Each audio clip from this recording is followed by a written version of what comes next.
শুরু করছি আমার লেখা প্রথম কোনো ঘটনা। গ্রামের নাম সোনাডাঙ্গা। নামটা শুনলেই মনে হয় সোনা ফলে এই ডাঙ্গাতে, কিন্তু আদতে এর উল্টোটা ঘটে। বর্ষা নামলে গ্রামটা যেন রাজ্যের দুঃখে একেবারে ভরে যায়। মাটির রাস্তাগুলো কাদা আর জলে একাকার হয়ে যায়। বাকি সময়টা কক্ষ এবং শুল্ক একভাবে চারিদিকে থাকে। গ্রামের এক প্রান্তে পুরনো এক দোতলা বাড়ি, যেটা লোকের চৌধুরী বাড়ি নামিয়ে চেনে।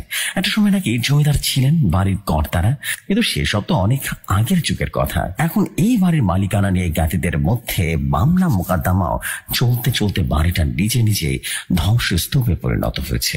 ইটের পাঁজর বেরিয়ে যাওয়ার দেয়াল, ছাদের বেশিরভাগ ধসে পড়েছে, আর চারপাশটা বুনো ঝোপঝাড়ে এমন ভাবে ঘেরা হয়েছে যে দিনের বেলাতেও গা ছমছম করে।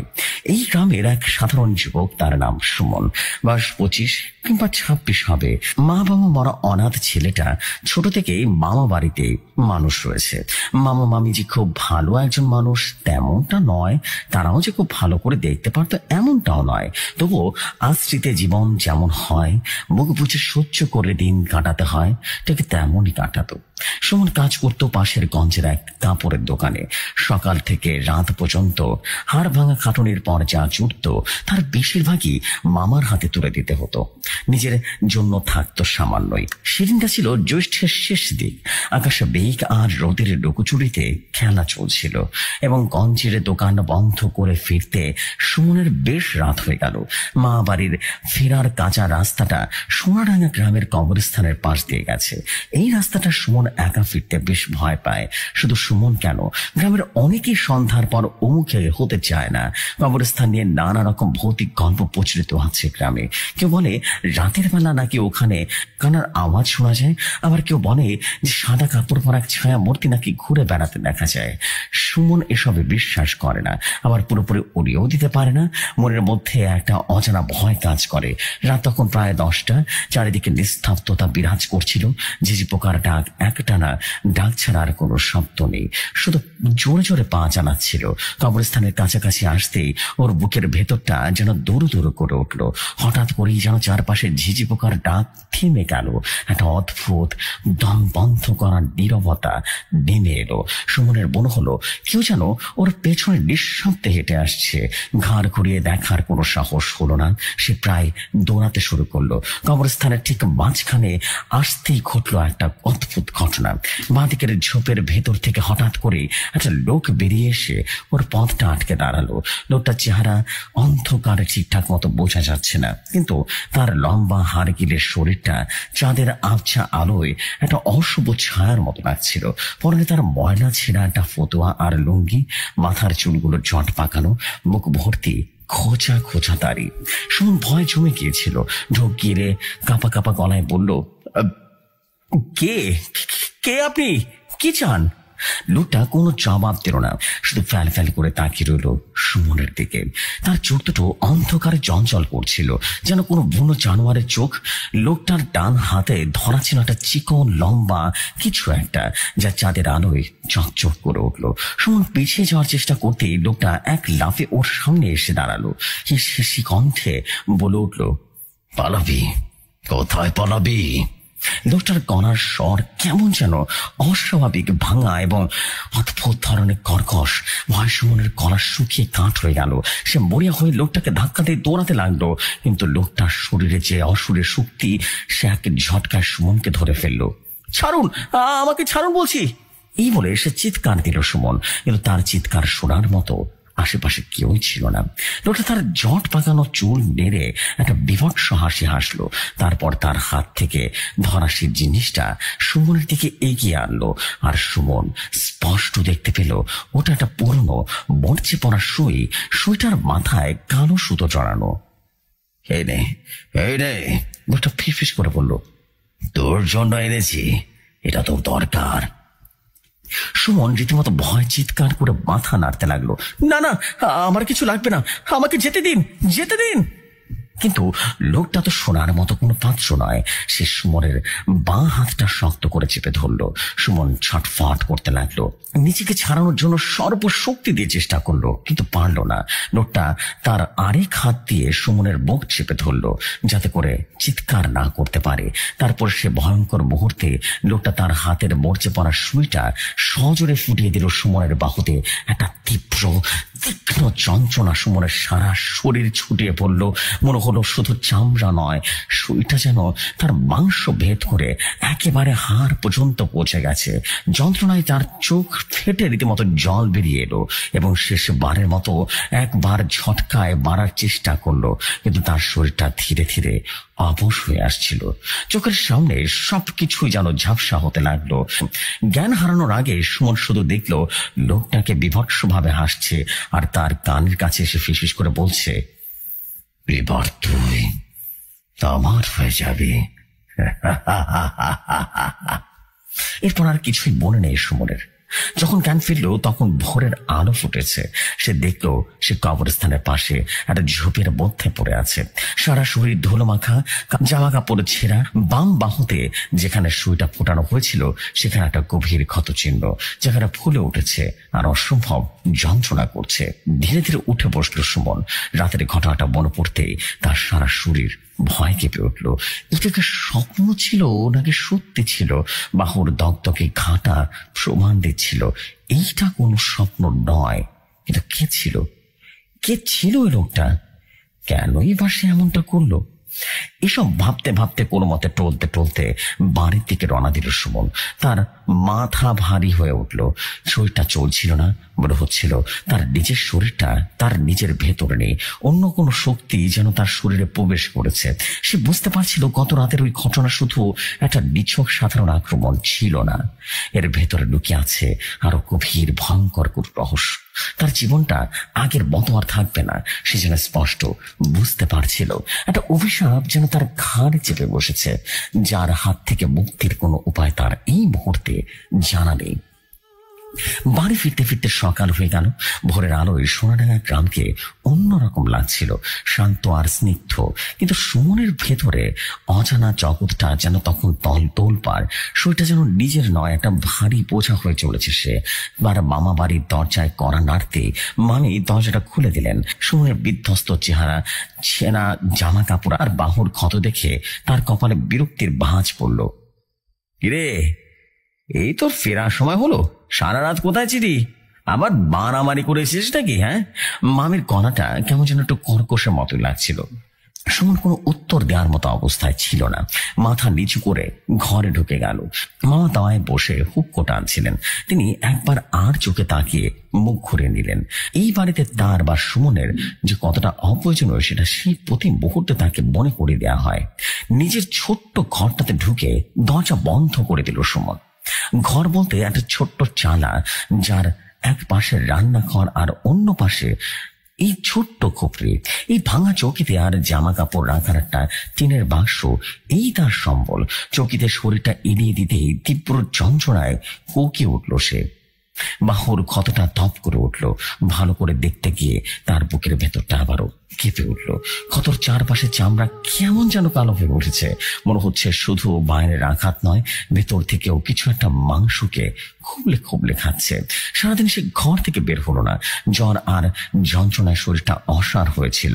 মামি একবার দুবার খাওয়ার জন্য ডেকে গেলেও সে সাড়া দেয়নি। সে শুধু রাতের সে ভয়ঙ্কর লোকটার কথা বারবার মনে পড়ছিল। সে জলজলে চোখ, সে বিভৎস হাসি আর কানের কাছে সে ফিসফিসানি কথাগুলো, এবার তুই আমার হবি আমার।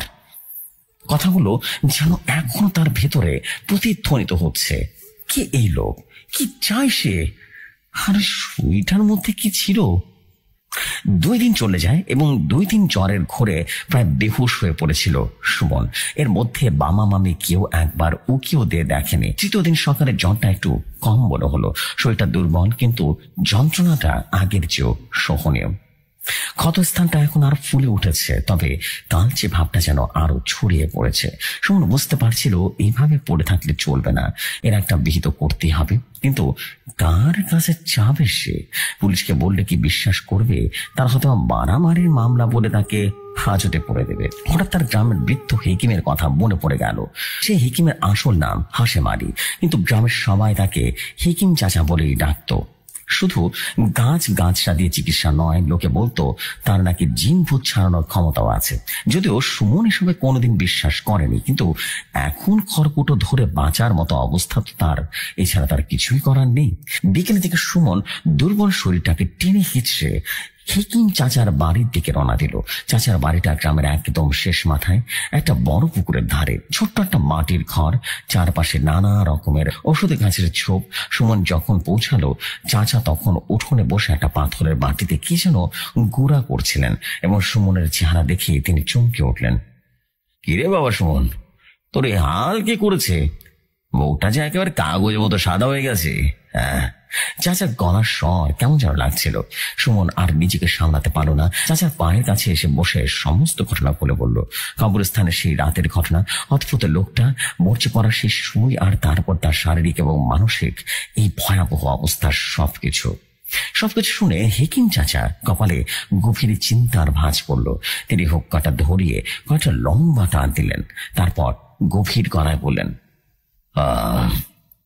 তোর বাহুটা একবার দেখি তো, দেখা। সুমন জামার হাতাটা গুটিয়ে ক্ষতটা দেখালো। চাচা ঝুঁকে এসে খুব মনোযোগ দিয়ে ক্ষতটা দেখলেন। তার চোখ দুটো কুচকে গেল। তিনি ক্ষতটার চারপাশে আঙ্গুল দিয়ে খুব সাবধানে ছুঁয়ে দেখলেন, তারপর একটা দীর্ঘশ্বাস ফেলে বললেন, বড় সর্বনাশ হয়ে গেছে রে বাবা। মানে বুঝতে পারলাম না তো। বুকের ভেতরটা যেন থক করে উঠল সুমনের। এটা কোনো সাধারণ আঘাত নয়, চাচা বলতে লাগলেন। এটা হলো কালো জাদুর প্রয়োগ, যেটা লোকে বলে বান মারা। ওই শোটা কোনো সাধারণ শো ছিল না, বুঝলে? ওটা ছিল অশুভ কোনো মন্ত্র দিয়ে জাগানো বস্তু। তোর শরীরের রক্ত আর আত্মার সাথে অশুভ শক্তির বাঁধন তৈরি হয়ে গেছে, আর ওই লোকটা এটা করেছে। হেকিম চাচার কথাগুলো সুমনের কাছে অবিশ্বাস্য মনে হলো। তার নিজের শারীরিক পরিবর্তনগুলো যেন অস্বীকার করতে পারছিল না। সে কাঁপা কাঁপা গলায় বলল, কিন্তু কেন? আমি তো কারো কোনো ক্ষতি করিনি, আমার সাথে কেন এমনটা করবে? কালো জাদুর দুনিয়ায় কারণ সবসময় স্পষ্ট থাকে না, বুঝতে পেরেছো বাবা? হয়তোবা তোর উপরে কারোর পুরনো আক্রোশ আছে, অথবা তুই ভুল সময় ভুল জায়গায় উপস্থিত ছিলি। ওই কবরস্থানটা ভালো জায়গা নয়, ওর অনেক অশরীরী শক্তি আনাগোনা আছে। আর যে লোকটা এই কাজটা করেছে সে কোনো সাধারণ মানুষ নয়, সে একজন তান্ত্রিক বা গুণিন। সে নিজের আত্মার শান্তি নষ্ট করে এসব নোংরা কাজ করে। সুমন হতাশ হয়ে পড়ল। তাহলে এখন আবার কি হবে চাচা? আমি কি এভাবে শেষ হয়ে যাব? হেকিম চাচা তার কাঁধে হাত রেখে বলল, ভয় পাস না, আল্লাহ ভরসা। এর চিকিৎসা আছে, কিন্তু খুব কঠিন আর সময় সাপেক্ষ ব্যাপার। যে বাঁধনটা তৈরি করা হয়েছে না, সেটাকে ভাঙতে হবে। কিন্তু মনে রাখিস, কাজটা কিন্তু সহজ হবে না। এই অশুভ শক্তি তোকে সহজে ছাড়বে না, সে তোকে ভয় দেখাবে, তোর মনকে দুর্বল করার চেষ্টা করবে। চাচার কথায় সুমন কিছুটা ভরসা পেল। তিনি ঘর থেকে কিছুটা শুকনো পাতা, শিকড় আর গুঁড়ো মশলা এনে একটা প্রদীপ তৈরি করলেন। সেটা ক্ষতস্থানে লাগিয়ে দিয়ে একটা পরিষ্কার কাপড়ে বেঁধে দিলেন, আর বললেন, এটা যন্ত্রণা কমাবে আর বিষটাকে ছাড়াতে দেবে না, কিন্তু আসল চিকিৎসা করতে হবে অমাবস্যার রাতে। আজ থেকে 5 দিন পর অমাবস্যা, ওই রাতে তোকে আমার সাথে কবরস্থানে যেতে হবে, বুঝতে পেরেছিস? কবরস্থানের নাম শুনেই সুমনের আত্মা কেঁপে উঠল। আবার ওখানে? হ্যাঁ, চাচার গলার স্বর কঠিন শোনালো। যেখানে রোগ শুরু হয়েছে না, তার নিরাময় সেখানে করতে হবে। ওই তান্ত্রিকটা আমাদের খুঁজে বের করতে হবে। তান্ত্রিকটাকে ভয় পাবি না, আমি তোর সাথে থাকবো। এই কদিন খুব সাবধানে থাকবি, একা একা কোথাও যাবি না, বিশেষ করে সন্ধ্যার পর। আর যাই দেখিস বা শুনিস, মনের সাহস রাখবি, তোর মনের জোরটাই এখন সবচেয়ে বড় অস্ত্র। চাচার বাড়ি থেকে ফেরার পথে সন্ধ্যা নেমে এসেছে। চারপাশটা কেমন যেন থমথমে লাগছিল। সুমনের মনে হচ্ছিল গাছের পাতার আড়াল থেকে, ঝোপের ভেতর থেকে কেউ যেন তাকে দেখছে। অদৃশ্য হাজারটা চোখ যেন তাকে অনুসরণ করছে। তার মনে হচ্ছিল সে একা নয়, তার সাথে ছায়ার মতো কিছু একটা মিশে আছে যা তার প্রতিটি নিঃশ্বাসকে অনুভব করছে। রাতে খাওয়ার পর সুমন নিজের ঘরে শুয়েছিল, কিন্তু ঘুম আসছিল না। বাহুর যন্ত্রণাটা কমেছে, কিন্তু মনের ভেতরে অশান্ত। হঠাৎ করে সে একটা অদ্ভুত শব্দ শুনতে পেল। মনে হলো কেউ যেন তার ঘরের চালের ওপর দিয়ে খুব আস্তে আস্তে হেঁটে যাচ্ছে। খসখস খসখস শব্দটা একবার চালের এই প্রান্ত থেকে ও প্রান্ততে চলে যাচ্ছে, আবারও ফিরে আসছে। সুমনের ভয় যেন জমে গেল। মা মামি পাশের ঘরে ঘুমাচ্ছে, তাদের ডাকার সাহস হলো না। সে কান পেতে রইল।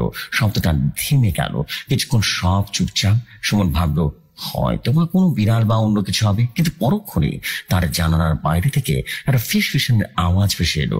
এত মৃদু সে আওয়াজ যা শোনা যায় না, কিন্তু এই নিস্তব্ধ রাতে সেটা সুমনের কানে ছুরির ফলার মতো বিদ্ধ। চলে আয়, বাবার কাছে চলে আয়। গলার স্বরটা সেই রাতের লোকটার মতো। সুমন চাদর নিচে নিজেকে আরো গুটিয়ে নিল। তার সারা শরীর থরথর করে কাঁপছে। সে চোখ বন্ধ করে ফেললো, কিন্তু তাতেও যেন নিস্তার নেই। বন্ধ চোখের অন্ধকারে সে দেখতে পেল একজোড়া জ্বলন্ত চোখ তার দিকে তাকিয়ে আছে। তুই আমার, শুধু আমার। কথাটা তার মাথার ভেতরে বাঁচতে লাগলো। এটা বাইরের কোনো শব্দ নয়, এজন্য তার নিজের ভেতর থেকে কেউ কথা বলছে। সুমন বুঝতে পারলো হেকিম চাচার কথাই সত্যি। অশুভ শক্তিটা তাকে ভয় দেখাচ্ছে, তার মনকে দখল করার চেষ্টা করছে। সে দুই কানে আঙ্গুল চেপে ধরলো, কিন্তু শব্দটা থামলো না, কারণ শব্দটা আসছিল তার নিজের ভেতর থেকে। হঠাৎ করে সে শব্দটা থেমে গেল। সুমন কিছুক্ষণ পর অপেক্ষা করলো, কিন্তু কোনো সারা শব্দ নেই। খুব সাবধানে সে চাদরের ভেতর থেকে মুখটা বের করলো। ঘরটা অন্ধকার, কিন্তু জানালায় আবছা আলোয় সবটা দেখা যাচ্ছে। ঠিক সেই মুহূর্তে সে দেখতে পেল ঘরের দরজার ফাঁক দিয়ে কালো ধোঁয়ার মতো কিছু একটা ধীরে ধীরে ঘরের ভিতরে প্রবেশ করছে। ধোঁয়াটা কুণ্ডুলি পাকাতে পাকাতে একটা অস্পষ্ট মানব আকৃতি নিল। সেটার কোনো মুখ নেই, হাত পা নেই, শুধু একটা ছায়া মূর্তি। মূর্তিটা ধীরে ধীরে তার চৌকির দিকে এগিয়ে আসতে লাগলো। ভয় সুমন চিৎকার করার শক্তিও হারিয়ে গিয়েছিল। তার কলাতে কোনো আওয়াজ বের হচ্ছিল না। শরীরটা যেন অসাড় হয়ে গেছে। ছায়া মূর্তিটা তার বিছানার পাশে এসে দাঁড়ালো, তারপরে ধীরে ধীরে ঝুঁকে এলো তার মুখের ওপরে। সুমন একটা পচা স্যাঁতস্যাঁতে গন্ধ পেল। মনে হলো কোনো পুরনো কবরের ভেতরকার গন্ধ। তার নিঃশ্বাস বন্ধ হয়ে আসছিল। সে বুঝতে পারলো তার মৃত্যুর খুব কাছাকাছি চলে এসেছে সে। ছায়া মূর্তিটা তার বুকের ওপরে চেপে বসেছিল। ঠিক তখনই সুমনের মনে পড়ল হেকিম চাচার কথা। তোর মনের জোরটা এখন সবচেয়ে বড় অস্ত্র। সে সর্বশক্তি দিয়ে মনে সাহস আনলো। মনে মনে দোয়া দৌড় পড়তে শুরু করলো যা কিছু তার মনে ছিল। ছায়া মূর্তিটা যেন তাতে কিছুটা থমকে গেল। সুমন আরো জোরে মনে মনে প্রার্থনা করতে লাগলো। ছায়া মূর্তিটা যন্ত্রণায় ছটফট করার মতো একটা ভঙ্গি করলো। তারপরে ধীরে ধীরে আবারও ধোঁয়ার সাথে পরিণত হলো। দরজার নিচ দিয়ে রীতিমতো মিলিয়ে গেল। সুমন হাঁপাতে লাগলো। তার সারা শরীর রীতিমতো ঘামে ভিজে গেছে। সে বুঝতে পারলো লড়াইটা তো কেমন শুরু হয়ে গেছে। এই লড়াই শুধু তাকে বেঁচে থাকার লড়াই নয়, নিজের আত্মাকে বাঁচানোর লড়াই। আগামী অমাবস্যার রাত পর্যন্ত তাকে টিকে থাকতে হবে। কিন্তু সে কি পারবে এই ভয়ঙ্কর শক্তির সাথে একা লড়াই করে? সে কি পারবে নিজেকে রক্ষা করতে, নাকি তার আগে ওই কারো জাদুর সুই তার শরীর আর আত্মাকে পুরোপুরি গ্রাস করে ফেলবে? এই প্রশ্নগুলো তাকে কুড়ে করে খেতে লাগলো। আর রাতটা তার কাছে আরো বেশি দীর্ঘ এবং ভয়ঙ্কর হতে লাগলো। পরের কয়েকটা দিন সুমনের জন্য কাটলো এক প্রকার দুঃস্বপ্নের মতো। প্রতিটা রাত ছিল এক একটা পরীক্ষা। সে ছায়া মূর্তি আর সরাসরি তার ঘরে আসবে, কিন্তু তার উপস্থিতি সুমন প্রতি মুহূর্তে অনুভব করত। রাতের বেলা ঘরের বাইরে অদ্ভুত শব্দ হতো। কখনো মনে হতো কেউ যেন তার ঘরের চারপাশে ভেজা পায়ে হেঁটে বেড়াচ্ছে। কখনো দরজার মৃদু আঁচড়ের শব্দ, আবার কখনো জানালার বাইরে থেকে ভেসে আসা কান্নার আওয়াজ। ঘুম প্রায় হতো না বললেই চলে। সারা রাত জেগে বসে থাকতেন সুমন। আর দিনের বেলাতে ক্লান্ত অবসন্ন শরীরটাকে কোনো মতে টেনে নিয়ে যেত। তার সারা শরীর চেহারা সব যেন শুকিয়ে একবারে চোখের কোঠরে ঢুকে গিয়েছিল। মামা মামি তার এই পরিবর্তন দেখেও না দেখার ভান করত, যেন সেই বাড়ির কোনো অদৃশ্য বাসিন্দা। তাদের এই উপেক্ষা সুমনের ভেতরের একাকিত্বকে আরো বাড়িয়ে তুলেছিল। তার মনে হতো এই পৃথিবীতে তার জন্য ভাবার মতো আর কেউ নেই হেকিম চাচা ছাড়া। অবশেষে সেই প্রতীক্ষিত এবং ভয়ঙ্কর ভয়ঙ্কর অমাবস্যার রাতটা চলিয়ে এলো। রাতের অন্ধকারে যেন আজ অন্য দিনের চেয়েও বেশি গাঢ়, বেশি ভারী। আকাশে চাঁদ নেই, একটা তারাও দেখা যাচ্ছিল না। চারদিক থেকে নিস্তব্ধ, নিজের বুকের ধুকধুকানি স্পষ্ট শোনা যায়। হেকিম চাচার কথা মতো রাতের তৃতীয় প্রহরে সুমন তার বাড়ির পিছনে গিয়ে দাঁড়ালো। চাচা আগেই বলেছিলেন তিনি নিজেই তাকে নিতে আসবেন। কিছুক্ষণ পরে অন্ধকারের ভেতর থেকে এক ছায়ামূর্তি এগিয়ে এলো। সুমন ভয়ে চমকে উঠলেন। পরক্ষণেই চিনতে পারলো এটা হেকিম চাচা। আর তার হাতে একটা হ্যারিকেন টিম টিম করে জ্বলছে, অন্য হাতে একটা কাপড়ের পুটলি। সব ঠিক আছে তো বাবা? চাচার গলার স্বর শান্ত, কিন্তু পরিস্থিতিটার গুরুত্ব তাকে স্পষ্ট দিচ্ছে। সুমন মাথা নাড়লো। কথা বলার কোন শক্তি তার ছিল না। ভয় পাস না, যা করার আমি করবো, তুই শুধু কথা মতো চলবি। আর যাই ঘটুক, ভয় পাওয়া যাবে না, বুঝতে পেরেছিস? সেখান থেকে এক পাও কিন্তু নড়বি না। মনে রাখিস, আজ রাতে ওই শয়তান তার সর্বশক্তি দিয়ে আমাকে আটকানোর চেষ্টা করবে, বুঝতে পেরেছিস? দুজন নিঃশব্দে কবরস্থানের দিকে এগিয়ে চলল। কবরস্থানের আলোটা কাঁপছিল, চারপাশে অন্ধকারকে যেন আরো বেশি রহস্যময় করে তুলছিল। কবরস্থানের কাছাকাছি আসতেই একটা ঠান্ডা স্যাঁতস্যাঁতে হাওয়া তাদের গায়ে লাগলো। বাতাসে ভেসে বেড়াচ্ছে শ্যাওলা আর পচা পাতার গন্ধ। ঝিঝি পোকার ডাকও এখানে এসে থেমে গেছে। একটা দম বন্ধ করা নীরবতা। হেকিম চাচা কবরস্থানের ঠিক মাঝখানে একটা পুরনো শ্যাওলা তারা কবরের পাশে এসে দাঁড়ালেন। জায়গাটা দেখে সুমনের বুকের ভেতরটা কেঁপে উঠল। ঠিক এখানেই সেই রাতে লোকটা তার পথ আটকে ছিল। চাচা তার পুটলিটা খুললেন, ভেতর থেকে বের করলেন কিছু সাদা সর্ষে, কয়েকটা শুকনো লঙ্কা, একটা লোহার পেরেক আর ছোট্ট মাটির পাত্রে রাখা ছিল কিছু তরল। তিনি হারিকেনটা মাটিতে রেখে সাদা সর্ষে দিয়ে নিজের চারপাশে গোল গণ্ডি আঁকলেন। এখন থেকে এই গণ্ডির বাইরে এক পাওয়া যাবে না, চাচা কঠোর গলায় বললেন। এই গণ্ডি আমাদের রক্ষা করবে। এখন চুপ করে বস আর দেখ কি হয়। সুমন ভয় ভয় গণ্ডির ভেতরে বসলো। চাচা মাটির পাত্র থেকে সেই তরলটা আঙুল দিয়ে রীতিমতো বিড়বিড় করে কিসব যেন মন্ত্র পড়তে লাগলেন। তারপর সেই তরল সুমনের কপালে, বুকে আর বাহুর ক্ষতস্থানে লাগিয়ে দিলেন। তরলটা লাগার সাথে সাথে সুমনের ক্ষতস্থানটা জ্বলে উঠলো, যেন কেউ গরম লোহা চেপে ধরেছে। সে যন্ত্রণায় কোকে উঠতে চাইলেও চাচার ইশারায় চুপ করে রইল। চাচা এবার শুকনো লঙ্কা হাতে নিয়ে মন্ত্র পড়া শুরু করলেন। তার কড়ার স্বর ধীরে ধীরে পাল্টে যেতে লাগলো।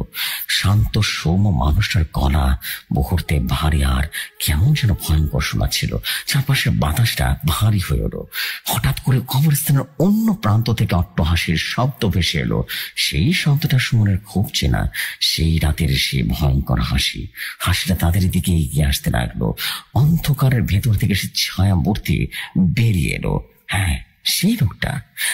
জট পাকানো চুল, হাড় গিলে শরীর, আর সে জ্বলন্ত চোখ দুটো। সে গণ্ডির বাইরে এসে দাঁড়ালো, তার চোখে মুখে বিভৎস একটা হাসি।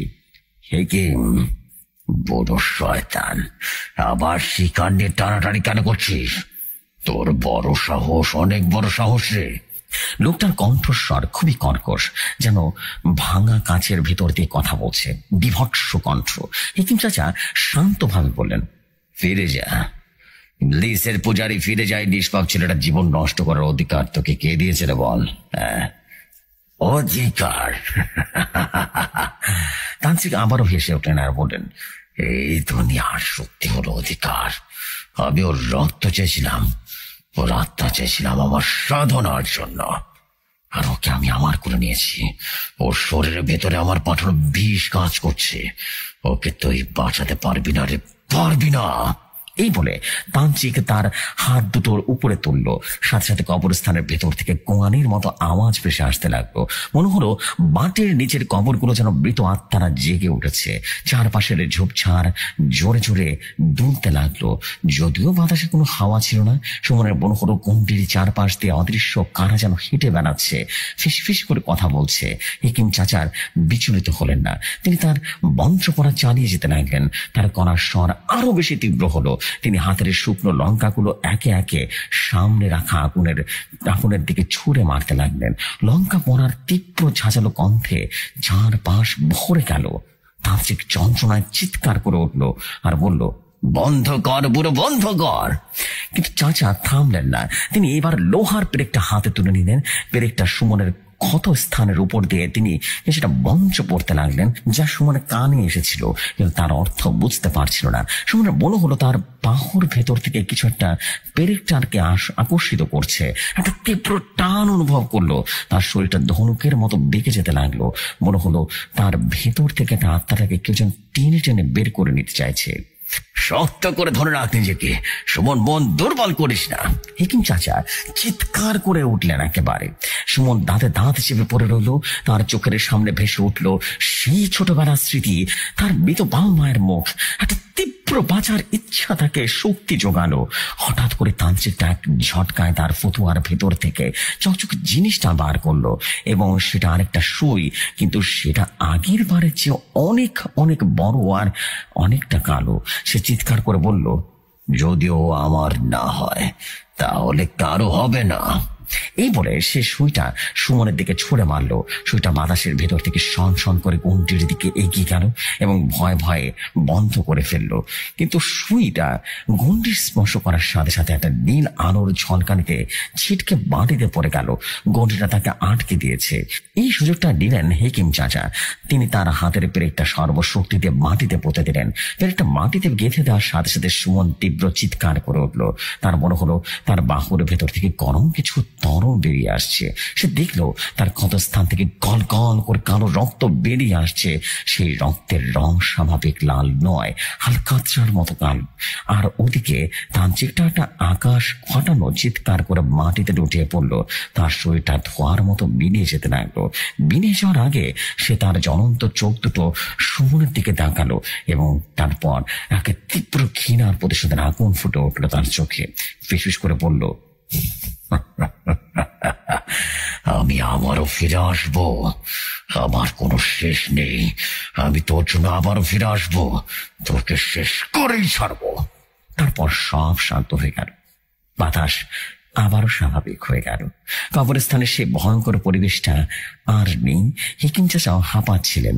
তিনি ঝুঁকে পড়ে সুমনের ক্ষতস্থান থেকে শেষ কালো রক্তটুকু বের করে দিয়ে আবারও একটা প্রলেপ দিয়ে দিলেন। সব শেষ বাবা, শয়তানটা আপাতত হেরে গেছে। সুমন দুর্বল ভাবে উঠে বসলো।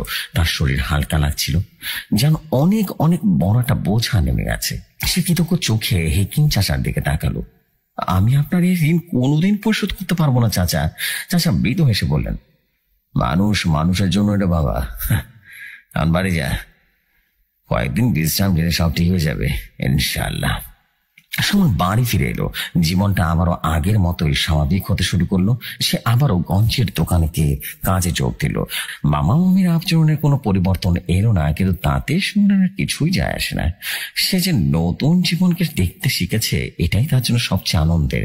কিন্তু প্রতি অবসর রাতে যখন আকাশ অন্ধকারে ছেয়ে যায়, সুমনের বুকের ভিতরে কেমন যেন একটা ভয়ঙ্কর ভয়ঙ্কর ব্যাপার কাজ করে।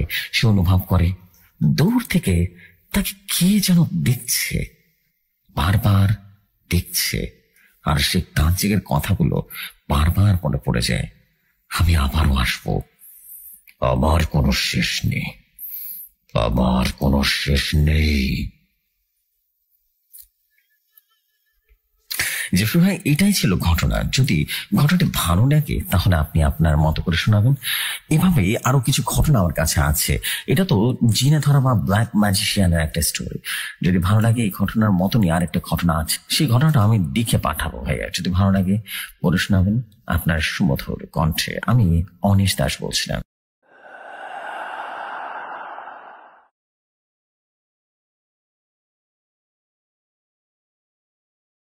Wow, what a beauty story, man.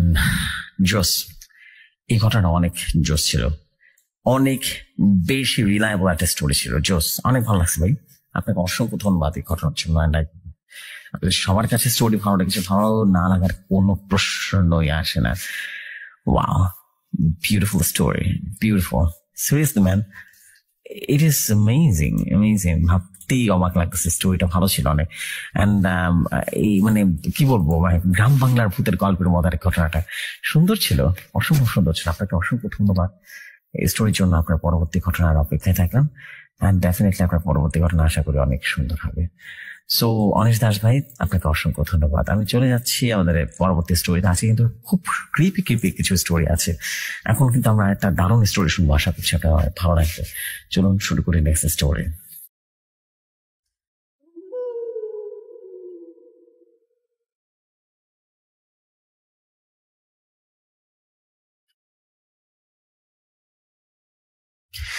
ঘটনাটা আমার কাছে যেভাবে এসেছে আমি ঠিক সেভাবেই পড়ছি।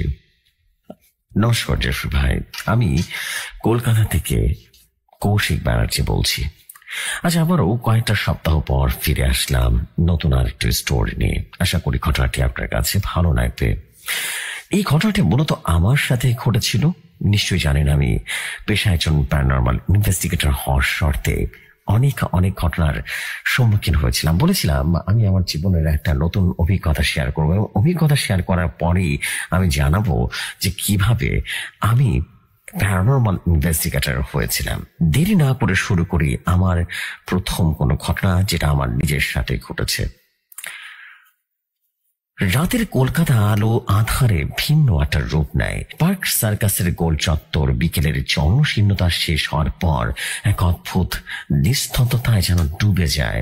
আমি কৌশিক ব্যানার্জি এক পা করে হাঁটছিলাম সে নির্দিষ্ট বাস স্টপের দিকে, যার কথা শুনেছিলাম এক বৃদ্ধ ভূতাত্ত্বিকের কাছ থেকে। তিনি বলেছিলেন, মুকুজ্জি, সেই বাসটা দেখা যায় ঠিক রাত 11টার সময়। বাসের নম্বর নেই, শুধু ফ্যাকাশে নীল রঙের। জানালাগুলো ভেতর থেকে খোলা থাকে, যেন ধোঁয়ায় ভরা। আমার পকেট ছিল পুরনো ক্যামেরা আর ডিকটাফোন। পেশা লোকচক্ষুর আড়ালে অদ্ভুতরে ঘটনার তদন্ত করা। কিন্তু আজকের মিশনটা বেশ অন্যরকম। আজ শুধু পর্যবেক্ষণ নয়, আমি নিজেই এর একটা অংশ হতে যাচ্ছি। বাস স্টপে পৌঁছে ঘড়িতে দেখলাম 10:55। চারপাশে মাত্র কয়েকজন পথচারী। একজন তরুণী মোবাইলে কথা বলছিল, জোরে জোরে হাসছিল। একজন বুড়ো ঠেস দিয়েছিল ল্যাম্প পোস্টে। আমি ধরে দাঁড়ালাম, হাত কাঁপছিল না, কিন্তু গলায় শুষ্কতা যেন নেমে এসেছিল। কিন্তু এত বছর পরে এই বাসের খোঁজ পেলাম, কারণ গত মাসে একটা মেয়ের গায়েব হওয়ার খবর এসেছিল, শান্তা মিত্র। তাকে শেষ দেখা গিয়েছিল এই পার্ক সার্কাসে। তার মা কেঁদে কেঁদে বলেছিল, ও বলেছিল একটা পুরনো নীল বাসে উঠবে আর ফিরবে না। শান্তার ফোনে পাওয়া যায় শেষ ছবিটা। পেছনে অস্পষ্টভাবে দেখা গিয়েছিল একটা ফ্যাকাশে বাসের সামনের অংশ। 11টা বাজতেই ঠান্ডা বাতাস বইতে শুরু করলো। স্টপের বাকি মানুষগুলো দ্রুত সরে গেলেন, যেন কেউ অদৃশ্য নির্দেশ দিয়েছে। দূর থেকে একটা শব্দ শোনা গেল, বাতাসে ভাসতে লাগলো পচা ফুলের গন্ধ। রাস্তার আলোগুলো যেন হঠাৎ ম্লান হয়ে গেল। একটা বাস ধীরে ধীরে এসে নামলো, ঠিক যেমন বর্ণনা, নামহীন নীলচে সাদা রং, জীর্ণ শীর্ণ, জানালাগুলো ঘোলাটে, ভেতরটা অস্পষ্ট। দরজা খুলে গেল নিঃশব্দে।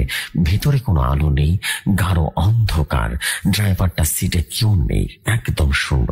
একটা কণ্ঠস্বর ভেসে এলো, যেন দূর থেকে কেঁদে কেঁদে বলছে, চড়বে? আমার নিঃশ্বাস ভারী হয়ে গেল। এইটা কি শান্তার কণ্ঠ না? শুধুই নাকি মস্তিষ্কের ভুল? ভৌতিক জগতের অস্তিত্ব প্রমাণ করার লোভ আর শান্তার মতো হারিয়ে যাওয়ার মানুষের সন্ধান, দুটোই আমাকে ঠেলে দিল সামনের দিকে। আমি পা রাখলাম বাসের প্রথম সিঁড়িতে।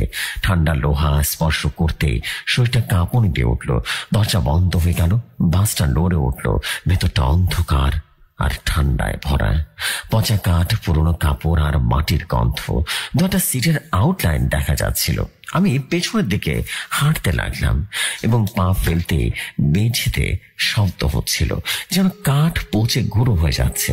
সামনের দিকে তাকালাম, ড্রাইভারের সিট একেবারে শূন্য। হাতল নিজে নিজে ঘুরছে, যেন অদৃশ্য কেউ চালাচ্ছে। আমি যেন এসবের জন্য অপেক্ষা করছিলাম।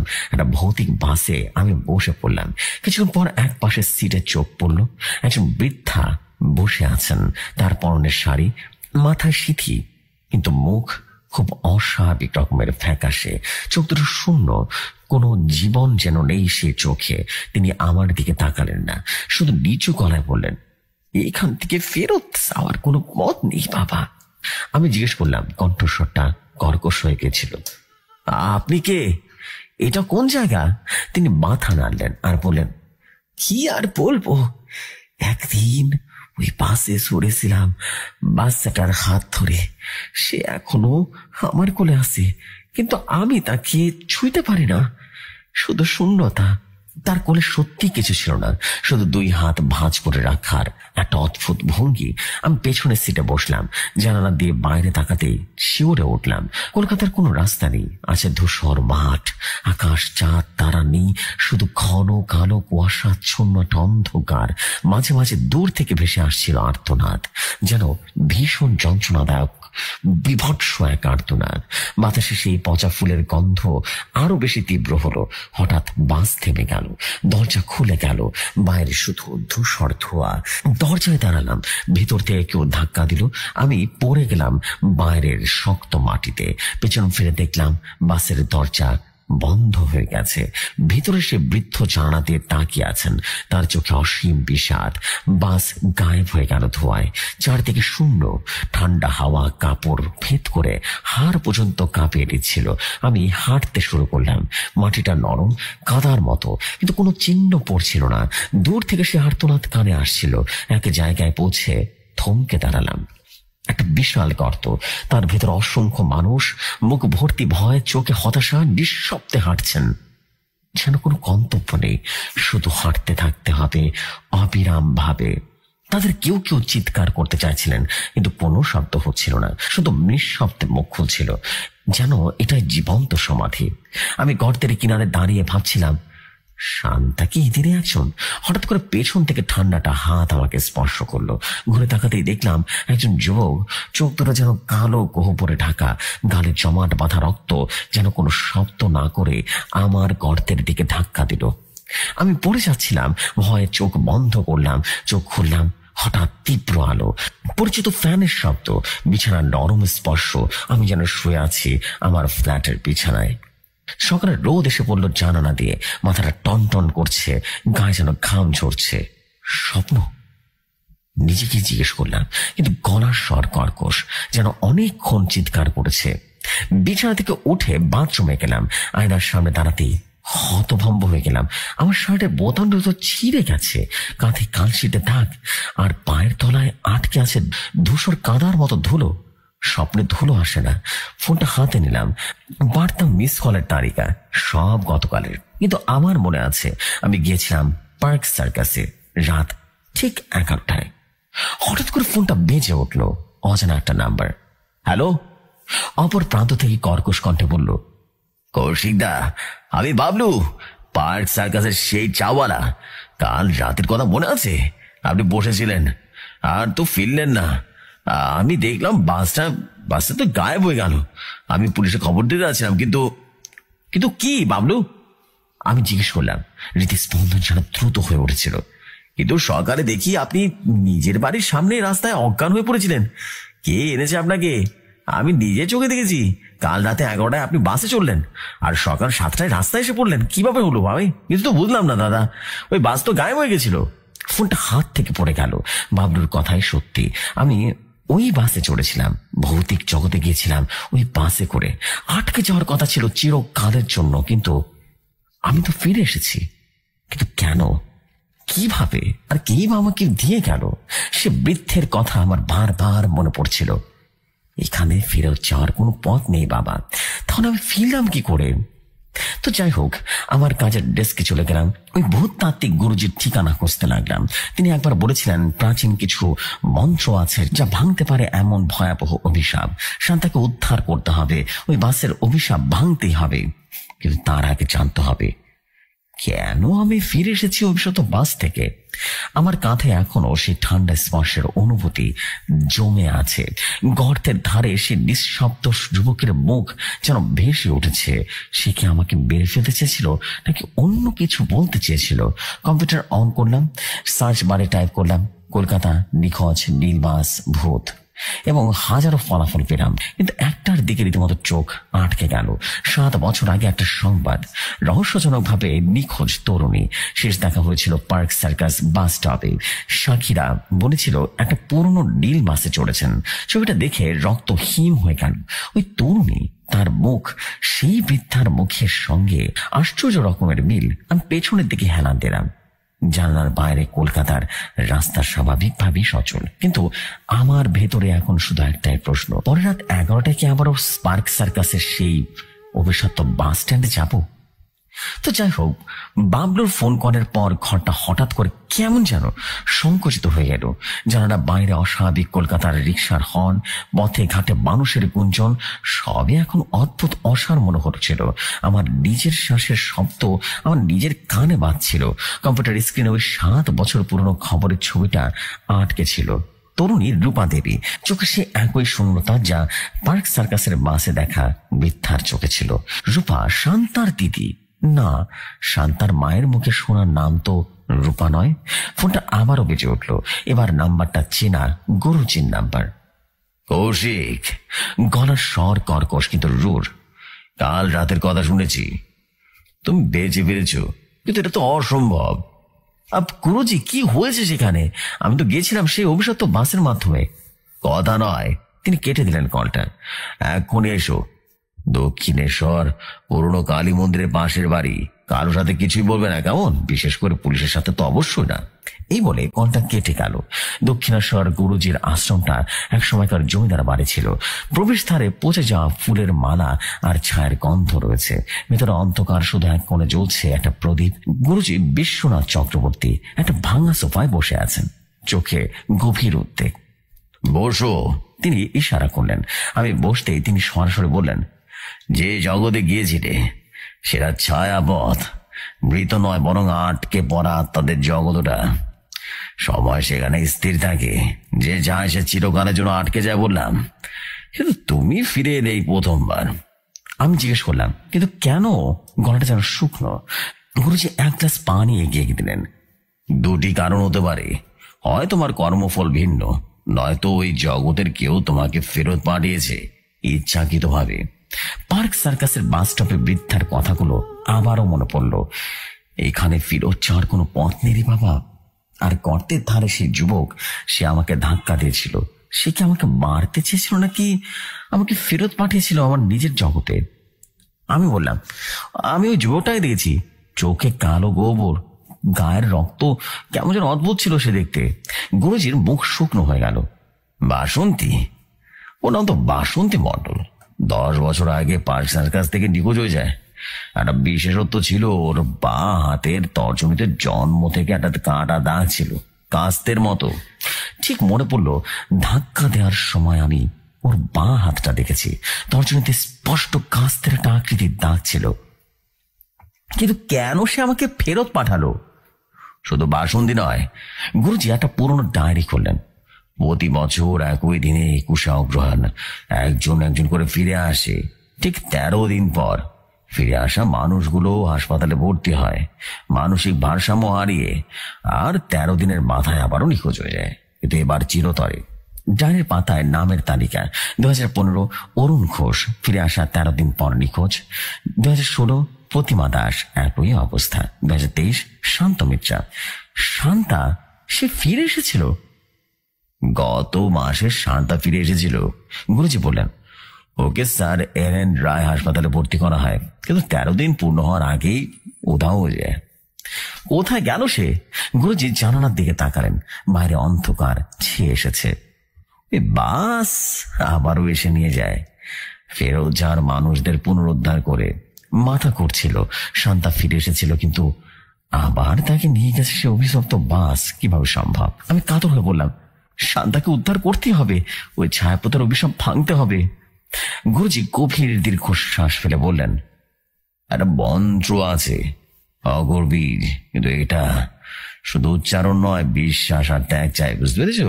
আর মন্ত্রটা কাজ করবে শুধু তখনই যদি তুমি আবারও ওই বাসে চড়ো।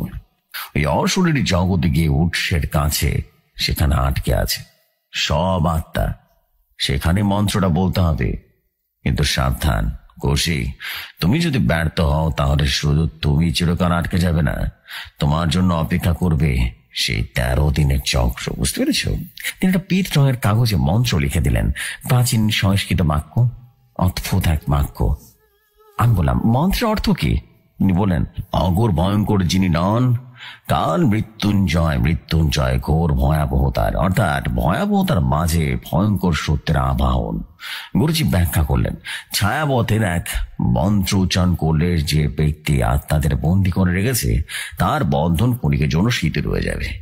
সেই সুযোগে আত্মারা মুক্তি পথ পেয়ে যাবে, কিন্তু মন্ত্র উচ্চারণকারীকে কিন্তু আত্মাদের বিশ্বাস অর্জন করতে হবে, নইলে তারা কিন্তু মুক্তি চাইবে না, ভয়ে আটকে থাকতে চাইবে। পরের কয়েকদিন আমি যেন ডুবেছিলাম শান্তা মিত্রর খোঁজে। তার ফ্ল্যাট একটা নিস্তরঙ্গ ধূসর বাড়ির বেহালায়। দরজায় অনেক দিন ধরে জমে থাকা ডাস্ট। ভেতরে প্রবেশ করতে একটা কুমোট গন্ধ, পছন্দ নয় বরং বদ্ধ নিঃশ্বাসের গন্ধ পেলাম।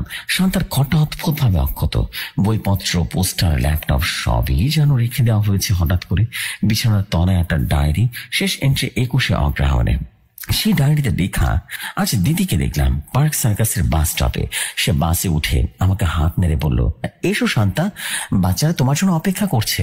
দিদি তো মারা গেছেন 7 বছর আগে। আমি জানি এটা ভুল, এটা হতেই পারে না, কিন্তু দিদির হাসিটা এতটাই সত্য। আমি রীতিমতো উঠে পড়লাম। বাসের ভেতরে ঠান্ডা, দিদি নেই, শুধু একটা বুড়ি বললেন, এসো মা, তোমার জন্য এই জায়গাটা করে রেখেছি। জানালা দিয়ে রীতিমতো বাইরে তাকাতে সবকিছু মিলিয়ে গেল। এখন আছি এক অন্ধকার জায়গায়। এখানে সবার চোখ একই প্রশ্ন, আমার বাড়িটা কোন দিকে? কেউ হাঁটছে, কেউ কাঁদছে, বসে বসে আবার কেউ দৌড়াচ্ছে। একজন যুবক এসে বলল, তোমার হাতে সময় আছে 13 দিন, ফিরে যাও, সতর্ক করো সবাইকে। এন্ট্রিটা এইখানে শেষ হলো এবং পরের পাতা ছিঁড়ে ফেলা হয়েছে। সতর্ক করো। আমি ফিস ফিস করে বললাম, শান্তা কি আমাকে সতর্ক করতে চেয়েছিল? হঠাৎ করে ঘরের বাতিটা নিভে গেল। জানালা দিয়ে আসা আলোয় দেখলাম দরজার ফাঁকে একটা চোখ, গভীর কালো পুতুলের মতো বিস্ফলক। কে? আমি ধাক্কা দিয়ে দরজা খুললাম। করিডোরে কেউ নেই, শুধু মেঝেতে একটা ভিজে পায়ে ছাপ, কাদা মাখা ধূসর, ঠিক যেন ছায়াপথের মাটির মতো। পায়ের ছাপগুলো নেমে গেছে রান্নাঘরের দিকে। ধীরে ধীরে এগোলাম। রান্নাঘরের সিঙ্কটা খোলাম। কল থেকে টপ টপ করে পানি পড়ছে, আর সিঙ্কের ধারে একটা হাত, প্লাস্টিকের মতো সাদা, জমে থাকা পানিতে ভাসছে। হাতের তর্জনীতে স্পষ্ট কাস্তের আকৃতির একটা দাগ, বাসন্তীর হাত। আমি রীতিমতো পিছিয়ে গেলাম। হাতটা হঠাৎ নড়ে উঠলো, আঙুলগুলো কাপড়ে টান দিল, তারপর সিঙ্কের নিচে অন্ধকারের দিকে নিয়ে গেল। শুধু শোনা গেল পানির বুদবুদের শব্দ আর স্পষ্ট একটা কান্নার শব্দ। 21 অগ্রহায়ণ, রাত ঠিক 10:30। পার্ক সার্কাস বাস স্টপ ফের খালি। গুরুজির দেশে মন্ত্রটা কাগজে লিখে পকেটে গুজে রেখেছি। গলা আমার শুকিয়ে আসছে। কৌশিকদা, পেছন থেকে ফিস ফিস করে ডাকলো বাবলু। সে এক গলির মুখে দাঁড়িয়ে, মুখটা যেন একদম ফ্যাকাশে। বাবলু, তুমি এখানে কেন? আপনার জন্য চা এনেছি। সে একটা গরম চা এগিয়ে দিল, তার হাত কাঁপছে। গতবার আমি দেখেছি কিভাবে আপনি গায়েব হলেন, আজ আবারও কেন? একটা কাজ আছে বাবলু। আমি চায়ে চুমুক দিলাম। স্বাদ টের পেলাম না। তুমি চলে যাও, দেখো না কিছু, তুমি ভয় পাবে। না দাদা, সে ধীর ভয়ে বলল, আপনি শান্তা দিদিকে বাঁচাতে যাচ্ছেন তো? আমি থাকবো, দূর থেকে থাকবো। 11টা বাজতেই পারিপার্শ্বিক শব্দ স্তব্ধ হয়ে গেল। রাস্তার বাতিগুলো ঝিমিয়ে পড়ল। সেই পচা ফুলের গন্ধ আবারও ভেসে গেল। বাস এসে থামলো ফ্যাকাশে নীল নামহীন জানালাগুলোর ঘোলাটে, এবং দরজা খুলে গেল। ভেতরে গাঢ় অন্ধকারে ছেয়ে গেল। গুরুজির সতর্ক বাণী বারবার মনে পড়ল, আত্মাদের বিশ্বাস অর্জন করতে হবে, নইলে তারা মুক্তি চাইবে না। আমি পা বাড়ালাম ধীরে ধীরে। এবার কোনো কণ্ঠস্বর শুনলাম না, শুধু নিঃশব্দ এক অদ্ভুত আমন্ত্রণ। বাসে প্রবেশ করতেই দরজাটা বন্ধ হয়ে গেল। ঠান্ডা হাওয়া গায়ে এসে লাগলো। বাস নড়তে শুরু করলো। আগের বারের মতোই ভেতরটা অন্ধকার, ঠান্ডা, পচা কাঠের গন্ধ, কিন্তু এইবার সিটগুলো একদম ভরা। অস্পষ্ট মানুষজন বসে আছে, মাথা নিচু করা, নড়াচড়া নেই। সামনের দিকে ড্রাইভারের সিটে এবার কয়েকজন বসে আছে। পেছন থেকে শুধু মাথার কালো সিলুয়েটটা দেখা যাচ্ছে। আমি পেছনের দিকে হাঁটলাম। চোখ পড়লো এক কোণে বসে থাকা এক বৃদ্ধার উপরে। তিনি এবার সরাসরি আমার দিকে তাকালেন। চোখে আগের মতো বিস্বাদ নেই, আছে তীব্র সতর্কতা। ফিরে এলে কেন বাবা? তিনি ফিসফিস করে বলেন, এখানে আসা মানে চিরস্থায়ী ঢাক, 13 দিনের ছুটি মাত্র। আমি অভিশাপ ভাঙতে এসেছি, আমি বললাম, পকেটে মন্ত্রের কাগজটা স্পর্শ করে। তিনি মাথা নাড়লেন। অভিশাপ ভাঙবে? এই বাসন্তীর অভিশাপ? সে তো ফিরে গিয়েছিল, কিন্তু শেষ পর্যন্ত। শান্তা মিত্রকে চেনেন? আমি জিজ্ঞেস করলাম। বৃদ্ধার চোখে এক ঝলক চিহ্নই। শান্তা? ওই যে সামনের সিটে। আমি সামনের দিকে তাকালাম। একজন নারী বসে মাথা নিচু করে আছে, লম্বা চুল, মুখে ঢাকা। তার পাশে বসা ছোট্ট একটা মেয়ে, মুখ ফ্যাকাশে, চোখে ভয়। মেয়েটা হঠাৎ করে আমার দিকে আঙ্গুল তুলে দেখালো। শান্তা। আমি এগিয়ে গেলাম। নারীটার মাথা তুললো, চোখের আড়াল থেকে মুখটা বেরোলো। শান্তা, কিন্তু চোখ দুটো একদম সাদা, যেন তুথের মতো সাদা। কোনো ভাবনা নেই, শূন্যতা, শুধুই শূন্যতা। শান্তা, আমি কৌশিক, তোমাকে উদ্ধার করতে এসেছি। আমার কথা শেষ হওয়ার আগেই হঠাৎ করে গর্জে উঠল, মানুষের নয়, যেন কোনো পশুর মতো গভীর খড়খড়ের শব্দ। মুখটা বিকৃত হয়ে গেল, চোয়াল অসম্ভব ভাবে নিচে নেমে গেল। গলার ভেতর থেকে বেরোলো কালো ধোয়ার মতো, জিভের মতো একটা জিনিস। আমি পিছিয়ে গেলাম। আশেপাশের সব যাত্রীরা এবার মাথা তুলল। প্রত্যেকের চোখ একই রকম, দুধ সাদা, মুখ বিকৃত। তারা একসাথে গর্জে উঠল। বাস কেঁপে উঠল। ড্রাইভার সিটের ব্যক্তি এবার ঘুরে দাঁড়ালো। সে বাসন্তী, কিন্তু তার চোখের গহ্বর থেকে এখন কালো শিকড়ের মতো শিরা বেরিয়ে গাল বেয়ে নেমেছে। সে হাসলো, বিকৃত এক হাসি। এরপর নীরব হাসি। তুমি ফিরে এলে? একটা কণ্ঠস্বর শোনা গেল, যেন বাতাসে ভাসছিল। সে বলল, 13 দিনের ছুটি শেষ তোমার কৌশিক, এখন তো তোমার চিরস্থায়ী হওয়ার পালা। বাস হঠাৎ করে থেমে গেল। দরজাটা খুলে গেল। বাইরে ধূসর নিষ্প্রাণ মাঠ। গর্তটার সামনেই এবার কিনারে দাঁড়িয়ে আছে অসংখ্য আত্মা। তারা সবাই আমার দিকে হাত বাড়িয়েছে, নিঃশব্দে চিৎকার করছে। বাসের ভেতর থেকে বৃদ্ধা চিৎকার করে উঠলেন, বাবা পালাও, পালাও বলছি, ওরা সবাই ক্ষুধার্ত, ওরা নতুন আত্মা চায়। আমরা দরজার দিকে ছুটলাম, কিন্তু বাসন্তী দ্রুত এগিয়ে এলো। তার হাত রীতিমতো বরফের মতো ঠান্ডা। আমার কবজি রীতিমতো চেপে ধরলো। সে বলল, কোথায় যাবে? তার মুখের ভেতর থেকে কালো ধোঁয়া বেরোচ্ছিল। ছায়াপথে স্বাগতম, স্থায়ী বাসিন্দা। আমার পকেটে থাকা মঞ্চের কাগজটা জল করে উঠল। বাসন্তী হঠাৎ করে চিৎকার করে পিছিয়ে গেল, যেন তাকে কেউ জানিয়ে দিল। আমি এই সুযোগে আর লাফতে রীতিমতো বাস থেকে বাইরে পড়লাম। মাটি ঠান্ডা, নরম। পেছনে বাসের দরজা বন্ধ হয়ে গেল। আলোয় বাসন্তীর বিকৃত মুখ রাগে যেন কাঁপছিল। আমি গর্তের দিকে ছুটলাম, আর তারা হাত বাড়িয়ে আমাকে টানতে চাইছে। শোনো, আমি চিৎকার করে বললাম। আমি মুক্তির পথ কিন্তু জানি, কিন্তু তারা কেন যেন শুনল না। তাদের শূন্য চোখ যেন হঠাৎ করে শুধু ক্ষুধায় ভরপুর। হঠাৎ করে মাটিটা কেঁপে উঠল। গর্তের গভীর থেকে উঠে এলো বিশাল কালো ছায়া। অসংখ্য হাত মুখ যুক্ত এক দানব আকৃতির জিনিস। সেটা গর্জে উঠল। সেই গর্জে ওঠার আত্মারা চিৎকার করতে করতে ছিটকে পড়ল। বৃদ্ধার কথা বারবার মনে পড়ল। ওরা ক্ষুধার্ত। কালো ছায়াটা আমার দিকে এগিয়ে এলো। তার মুখ খুলল। ভেতরে শুধু ঘূর্ণি ঝড়ের মতো অন্ধকার। আমি পকেট থেকে মঞ্চের কাগজটা টেনে বের করলাম, মন্ত্র উচ্চারণ করা শুরু করলাম। এবং মন্ত্রোচ্চারণ করার পরেই ছায়াটা থমকে গেল। গর্জন যেন থেমে গেল। গর্তের আত্মারা আবারও অবাক হয়ে তাকালো। তল মৃত্যুঞ্জয় ধ্যামি। আমার চারপাশে রীতিমতো হালকা আলোর রেখা দেখা গেল। কারো ছায়াটা পিছিয়ে যেতে লাগলো, যেন আলোটা তাকে পোড়াতে শুরু করেছে। আমি আমার মন্ত্র পড়া শুরু করলাম। শেষ শব্দটা উচ্চারণ করতেই বুম, একটা শব্দ হলো, বিশাল শব্দ, যেন বজ্রপাত। গর্জের গভীর থেকে রীতিমতো সোনালি আলোর রশ্মি বেরিয়ে ছায়াটাকে বিদ্ধ করলো। ছায়াটা চিৎকার করে ছটফট করতে লাগলো। আর সেই আলোয় স্পষ্ট দেখলাম গর্তের আত্মাদের চোখে ফিরে আসছে সে চেতনা। তারা অবাক হয়ে নিজেদের হাত দেখছে। হঠাৎ করে ঠান্ডা হাত আমার পিঠে স্পর্শ করলো। ঘুরে তাকাতেই দেখলাম শান্তা, কিন্তু এখন তার চোখ একদম স্বাভাবিক। সে বিশেষ করে বলল, ধন্যবাদ, তুমি আমাদের সময় দিয়েছ। তারপরেই গর্তের ভেতরে আত্মা একসাথে উজ্জ্বল আলো হয়ে বিলিয়ে গেল। কালো ছায়াটা বিকট চিৎকার করে গর্তের ভেতরে ঢুকে গেল। আমি নিঃশ্বাস ফেললাম। ফাইনালি কাজ হয়েছে। কিন্তু পেছনে বাসের হর্ন আবারও বেজে উঠল। ঘুরে তাকাতেই দেখলাম ফ্যাকাশে নীল বাস আবারও দাঁড়িয়ে আছে। দরজা খোলা, ভেতরে বাসন্তী দাঁড়িয়ে আছে। তার বিকৃত মুখ এখন আরো বেশি তীব্র রাগ। আর তার পাশে দাঁড়িয়ে আছে বৃদ্ধা। তিনি এবার আর হাসছেন না, চোখে মুখে দুঃখ। বাবা, বৃদ্ধ বললেন, মন্ত্র শুধু মুক্তির পথ দেখায়, কিন্তু যারা রাজি নয় মুক্ত হতে তারা। বাসন্তী হঠাৎ করে চিৎকার করে উঠলেন আর বললেন, মুক্তি!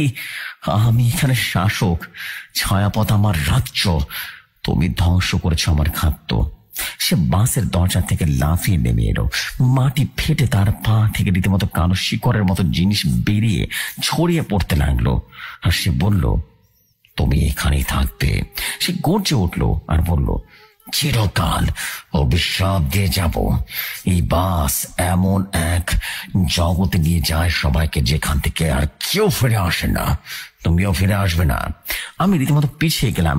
মন্ত্র আবারও বলবো, কিন্তু গুরুজি সতর্ক করেছিলেন একবারের বেশি নয়। হঠাৎ করে বৃদ্ধা এগিয়ে এসে বাসন্তীর সামনে দাঁড়ালেন আর বললেন, থামো বাসন্তী, ওই ছেলে আমাদেরকে মুক্তির পথ দেখিয়েছে।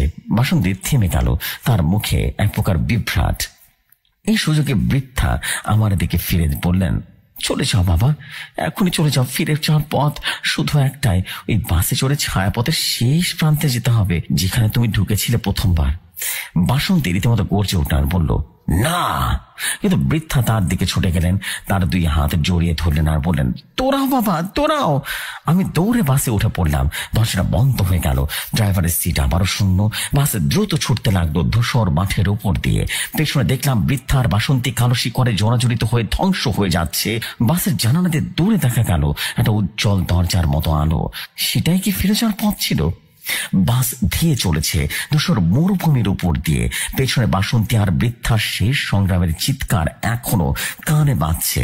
মন্ত্রের কাগজটা হাতে জল করছে যেন জীবন্ত। সামনে সে উজ্জ্বল দরজা একমাত্র আশা, কিন্তু বাসের ভেতরে এখন বিপদ। ড্রাইভারের সিট শূন্য, কিন্তু হ্যান্ডেল নিজে থেকে ঘুরছে। পেছনের সিটগুলোতে বসা অস্পষ্ট ছায়ারা এখন স্পষ্ট হতে শুরু করেছে। তাদের চোখে আগের সাদা শূন্যতা নেই, বরং অদ্ভুত কৌতূহলতা আর ক্ষুধা। একজন হঠাৎ করে উঠে দাঁড়ালো, এক কিশোর গলা স্কুলের টাই। সে হেঁটে এলো, ঠোঁট নাড়ালো, কিন্তু শব্দ বের হলো না। তারপর হঠাৎ করে আমার হাত স্পর্শ করলো, ঠান্ডা ভেজা স্পর্শ। তিনি বললেন, আমাকে দিয়ে যাও। তার চোখে রীতিমতো ভাষা বলল। আমি বললাম, মুক্তি পেয়েছো? গলাটা কাঁপছিল। তুমি যেতে পারো। সে মাথা নাড়ল, আঙ্গুল দিয়ে জানালার বাইরের উজ্জ্বল দরজার দিকে দেখালো, তারপর নিজের বুক চাপড়ালো। আমি বললাম, তুমি পারবে না? সে মাথা নেড়ে বলল, হ্যাঁ পারবে। বাকিরাও উঠে দাঁড়ালো, তাদের চোখে একই আবেদন।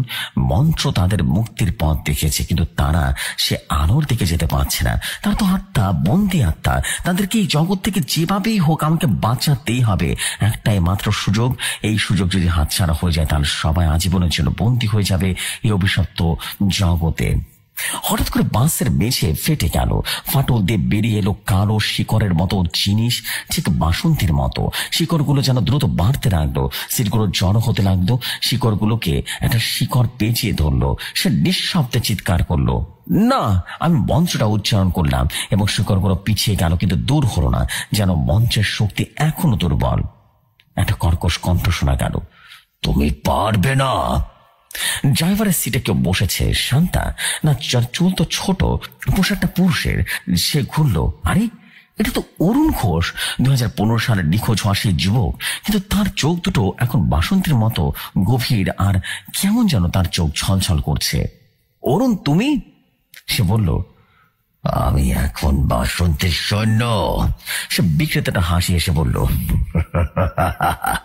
13 দিনের ছুটি পেয়েছিলাম, ফিরে এসে সব বলতে চেয়েছিলাম, কিন্তু বাসন্তী সে আমার ভেতরে ঢুকে পড়ল। এখন সে মরেছে, কিন্তু তার শক্তি ছয়ে পড়েছে পুরো ছায়াপথ জুড়ে। এই শিকড়, এগুলো তার শেষ অস্ত্র। এরা আটকে রাখবে সবাইকে আজীবন। বাসটা কেঁপে উঠল। উজ্জ্বল দরজা এখন মাত্র কয়েক গজ দূরে, কিন্তু শিকড়গুলো বাসের দরজা জানালা বন্ধ করে দিচ্ছে। কেন তুমি ফিরে এসেছিলে? আমি জিজ্ঞেস করলাম।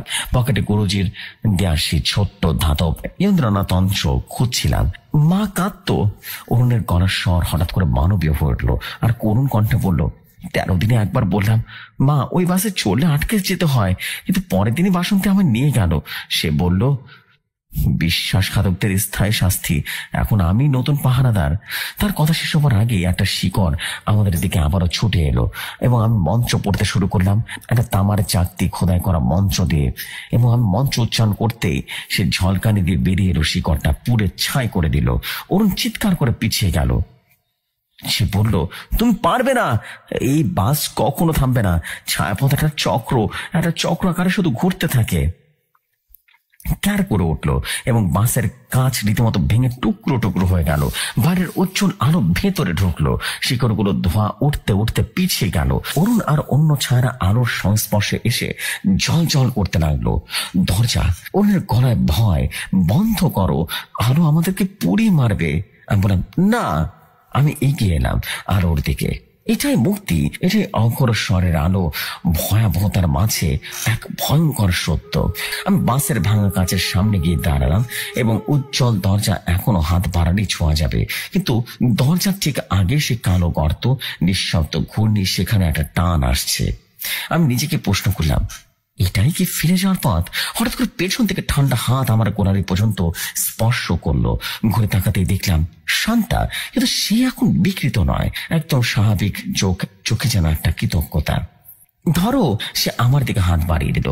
আমরা একসাথে যাব। আমি তার হাতটা ধরলাম। ঠিক তখনই সাইরেনের শব্দ হলো, তীক্ষ্ণ, কানে বধির করার মতো আওয়াজ। বাসের ভেতরে হঠাৎ করে বদলে গেল। ধূসর মাঠ উধাও হয়ে গেল। চারপাশে সাদা দেয়াল, ধাতব শব্দ, কৃত্রিম আলো।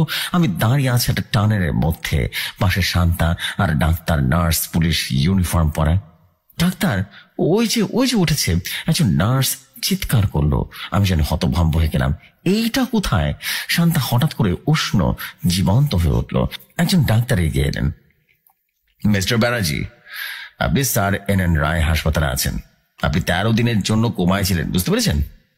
কোমা? 13 দিন? শান্তা, আমি ফিসফিস করে বললাম, আমিও এখানে।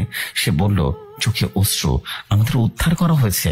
ডাক্তার বললেন, আপনারা দুজনেই পার্স সার্কাসে ওই নীল বাসের ধ্বংসাবশেষে নিজে পাওয়া গিয়েছিল। আপনাদেরকে ভয়ঙ্কর দুর্ঘটনা হয়েছিল। বাসটাও উধাও হয়ে গেছিল। আর কিন্তু ধ্বংসস্তূপ পাওয়া যায় ঠিকই, বাসের ধ্বংসাবশেষ। কিন্তু আমি তো হঠাৎ করে মাথায় তীব্র ব্যথা অনুভূতি হলো। ছবিগুলো ভেসে উঠল।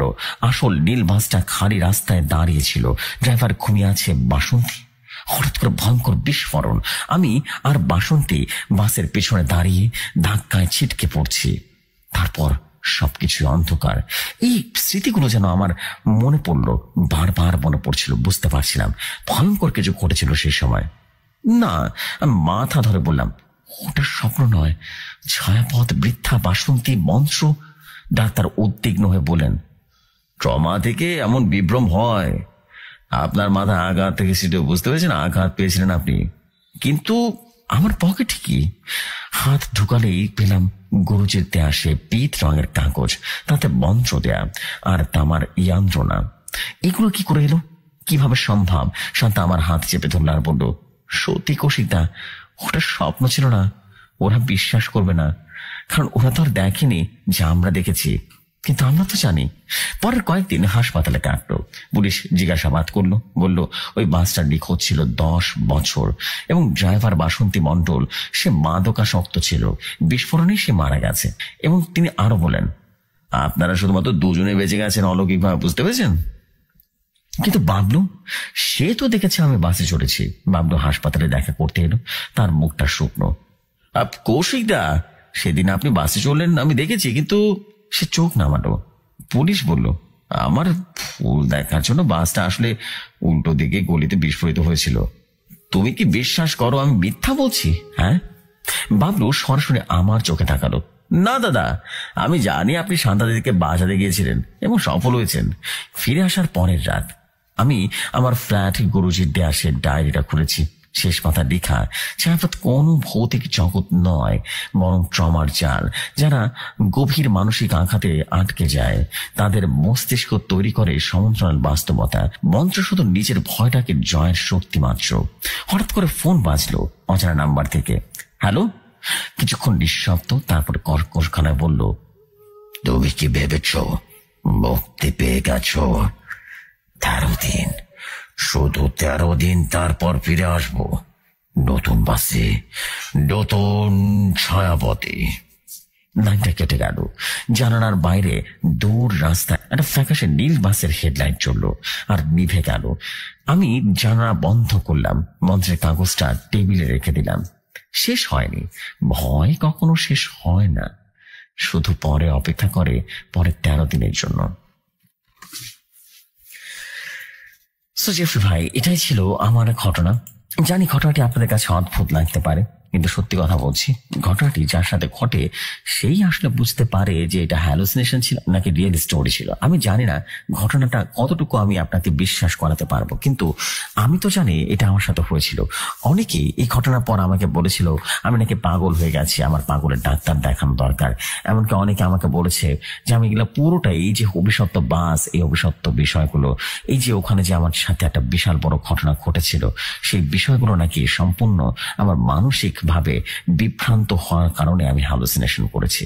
কিন্তু জেফরি ভাই, আমি আপনাকে বলতে পারি, এরপরে আমার সাথে যা যা ঘটনা ঘটেছে সেসব শুনলে আপনিও হতভম্ব হয়ে যাবেন। এটা থেকে আমার শুরু ছিল মাত্র। আমার জীবনে আরো অনেক ঘটনা ঘটেছে যা কিনা বিশ্বাসের বাইরে। আর দেরি করবো না, আজ এখানেই শেষ করছি। আমি আমার পরবর্তী ঘটনা নিয়ে আসব, আমি কিভাবে প্যারানরমাল ইনভেস্টিগেটর হয়ে উঠলাম একজন ডিটেকটিভ থেকে। আর দেরি করবো না, আজকে এখানেই শেষ করছি। নেক্সট এপিসোডে ভয়াবহ কিছু নিয়ে আবারও ফিরে আসবো। ততক্ষণ সবাই ভালো থাকুন, সুস্থ থাকুন, ভৌতিক কথা দীর্ঘজীবী হোক। আমি কৌশিক ব্যানার্জি বলছিলাম, কলকাতা থেকে।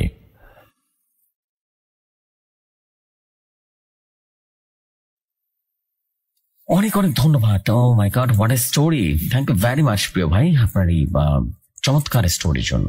অ্যান্ড মানে বলতে হবে, সত্য বাসের এই ঘটনাটা সত্যি অদ্ভুত ছিল, ক্রিপি একটা ভাইব দিয়েছিল পুরোটা স্টোরিতে। থ্যাংক ইউ ভেরি মাচ আপনাকে। অ্যান্ড আমি অবশ্যই চাই যে আপনি পরবর্তী ঘটনা ডেফিনেটলি পাঠাবেন এবং আপনার পরবর্তী ঘটনার অপেক্ষায় আমি থাকবো। বিকজ বোঝাই যাচ্ছে ঘটনা অনেক ভালো ভালো একটা স্টোরি ছিল। ভালো স্টোরি শোনার মজাই আলাদা। থ্যাংক ইউ ভেরি মাচ আপনাকে। আপনার পরবর্তী ঘটনা একটু দ্রুত পাঠাবেন, বিকজ হাতে সময় কম থাকে সবসময়। সো আমি চাবো যে সবসময় একটু দ্রুত স্টোরি পাঠানোর চেষ্টা করবেন। অনেকদিন পর ঘটনা পেলাম আমাদের কৌশিক